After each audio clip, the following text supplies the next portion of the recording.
తూర్పుగోదావరి జిల్లాలో మల్లవరం అని ఒక క్షేత్రం ఉంది.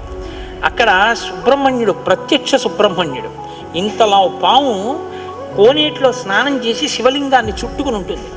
అది పిల్లలు పుట్టని వాళ్ళు వెళ్ళి నమస్కారం చేస్తే పిల్లలు పుట్టారు. డాక్టర్లు పిల్లలు పుట్టరని సర్టిఫై చేసిన వాళ్ళకి పుట్టారు. ముఖ్యమంత్రులు కూడా వెళ్ళారు పీఠాధిపతులు అక్కడికి. ఆ పాము కారణాంతరాల చేత శివలింగానికే తల కొట్టుకుని శరీరం వదిలితే ఇప్పుడు అలాగే ప్రతిష్ఠ చేశారు. అక్కడ నేను ఆశ్చర్యపోయింది ఏంటంటే, నాకు ఆ దేవస్థానం ధర్మకర్త ఒక ఆయన వచ్చి ఒకసారి ఓ మాట చెప్పారు.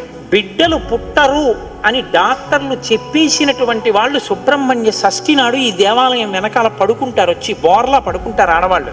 వాళ్ళకి కునుకు పడుతుంది, కునుకు పడ్డాక లేపేస్తాం. ఆ మరుసటి సంవత్సరం వాళ్ళు పసిపిల్లల్ని పట్టుకుని వస్తారండి అని చెప్పారు. నాకు అపనమ్మకం కాదు, చూడాలనిపించింది. కాకినాడ నుంచి చాలా మందిని కలిసి సుబ్రహ్మణ్య భుజంగ స్తోత్రం చేశారు శంకర భగవత్పాదులు. సుబ్రహ్మణ్య షష్ఠి నాడు